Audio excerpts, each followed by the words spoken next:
session, a time before God's presence to review God's word and to have a devotional study. Before we go into the depth of the word of God, can we have a short words of prayer? Shall we pray? Father, we thank you for another time to stay in your presence and to listen to your word and to look at your word. We pray that you will illuminate our hearts and bless us and speak your will to us, Lord. In Jesus' name we pray. We are in lesson 7, and the general topic says the use of spiritual gifts in public worship. This same subject is divided into 3 for the adults. Don't envy others' gifts. Appreciate yours. For the youth, it says identify, develop, and use your own gifts. And for the intermediates, your gifts is a weapon. Today is Thursday, Thursday 16th April 2015. And the topic of reference for consideration today is freely you have received, freely give. Let's go to the Bible. Matthew chapter 10, verse 1 to 8. Open the Bible, Matthew 10, chapter 1, verse 8. And when he had called unto him his 12 disciples, he gave them power against unclean spirits, to cast them out, and to heal all manner of sickness and all manner of disease. Now the names of the 12 disciples are these. The first, Simon, who is called Peter, and Andrew his brother, James the son of Zebedee, and John his brother, Philip and Bartholomew, Thomas and Matthew the publican, James the son of Alphaeus and Lebbaeus, whose son name was Thaddeus, Simon the Canaanite, and Judas Iscariot, who also betrayed him. Verse 5. These 12 Jesus sent forth, and commanded them, saying, Go not into the way of the Gentiles, and into any city of the Samaritans enter ye not. Verse 6. But go rather to the lost sheep of the house of Israel. Verse 7. And as ye go, preach, saying, The kingdom of heaven is at hand. The last verse. Heal the sick, cleanse the lepers, raise the dead, cast out demons.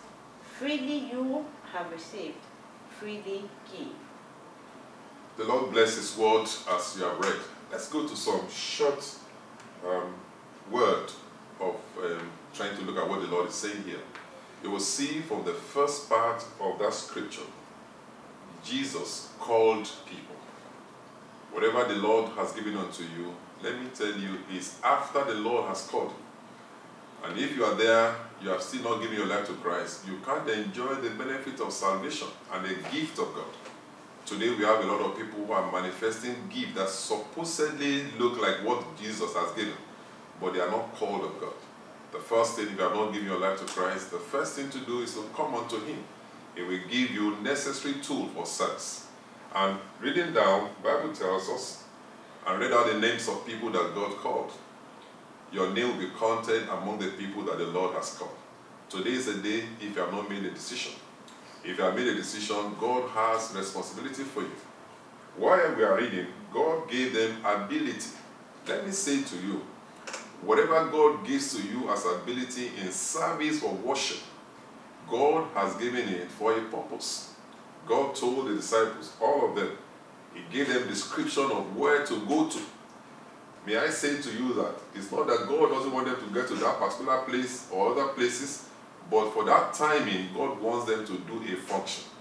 Beloved, if God has given you responsibility, he gives you where to operate from. Today we have people operating outside where God has sent them.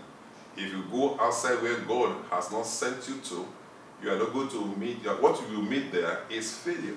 I pray in the name of Jesus, you will not fail. They went to where God asked them to do. And the Bible said God gave them description what to do. When you get there, this is what you are supposed to do. Preach the gospel and tell them that the kingdom of God is coming very soon. Then he told them what to do, heal the sick, and do all that they're supposed to do. If you check further the scripture, you will see that they did exactly what God asked them to do. May I challenge you today, beloved, that whatever God gives you to do, please stay within the confinement of his description of assignment for you. Today we see people jumping from one assignment to the other. Maybe because one is popular, one is well acclaimed as leader. People that are given responsibility other than what people go after. Leave what God has given to them and go to other places. People God have called you to a particular church, a particular ministry. Stay where God has called you. Don't go to what you think is a popular one. Because for every assignment, God has provision for you. Let me assure you that when you do what God wants you to do, you will never lack any cover and any covering from God. And I see you that today, you will operate where God wants you to operate, and you'll do well in Jesus' name. And concluding that part, which is a study for today, says, freely you were given, and freely give. Today we have people who are in various things, doing various things. Let me say very clearly here, the gift of God is not only for you to profit and make money and get bigger, it's for you to expand others, expand the kingdom of God, and also to add value to those who require value for service. Or we should also understand that for whatever God has given unto you, you are going to give account for it. God's gift for you, God gave it to you free. Let me say today we have people who go to get gift from other sources. Anybody that goes to other source to go and get a gift or ability to serve in the church of God, it will not last. One of the scriptures that scare my heart all the time is that Jesus Christ said to some people, said, I don't know you, workers of iniquity.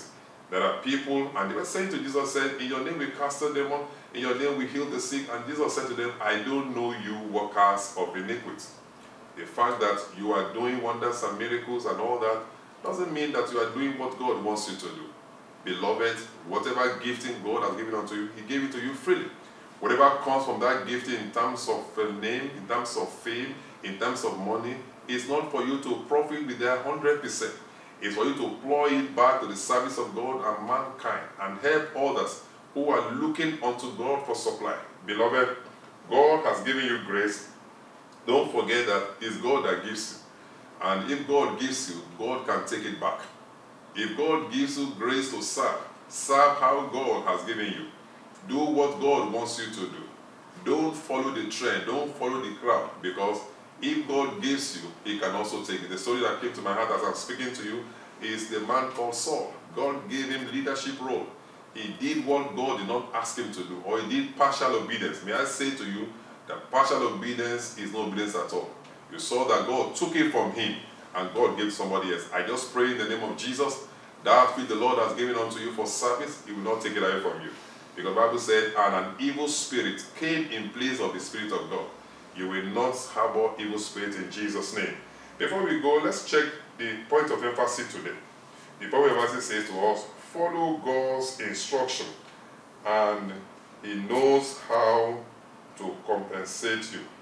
He knows how to compensate you. Follow God's instruction where He wants you to do and what He wants you to do. He will compensate you. Don't look at man to supply. Hebrews 12 tells us, looking unto Jesus, the author and finisher of our faith, who for the joy that was set before Him, and on and on and on like that, look unto Jesus and God will help you. If you are in service today, you are not getting maximum return, maximum followership, just keep doing what God asks you to do. It's a matter of time. You will shine. I pray for you that you will shine. I pray for you that you will succeed. Your ministry will go well, and you shall succeed in Jesus' name. Before we go, let's just take the point of prayer. The point of prayer for today says, Lord, you can say it after me, Lord, help me not to turn, I can't hear you. Lord, help me not to turn your gift in me to money-making business. Help me not to turn the gift in me that you have given me freely to money-making business. And the Lord will help you. Bow down and let us pray. Father, in the name of Jesus, we take it from that point of prayer for today. Help me not to turn what you have given unto me freely for the use of the kingdom and for others. Help me not to turn into money-making business. No matter the pressure, no matter the needs that I have, help me not to turn it. Give me grace to do that which is right in Jesus' name. Father, Lord, let it be, O Lord. And those who are going through issues that relate to this, help them to make right decisions and walk rightly in Jesus' name. And so shall it be in Jesus' name. Beloved, I hope you have been blessed by today's word. You can again turn into this station, same station tomorrow, you get another word from the Almighty. Peradventure, you have messages, you have information, you have explanation. You want us to pray with you. Look at the addresses and all the description on the line there. As you can see them, we'll be glad to receive you. We're glad to help you. And I pray that the Lord Almighty God will help you. And the kingdom of God, you will not miss it. And at the last day, you will not hear that word. I don't know you, workers of iniquity. Yet another time is tomorrow. God bless you.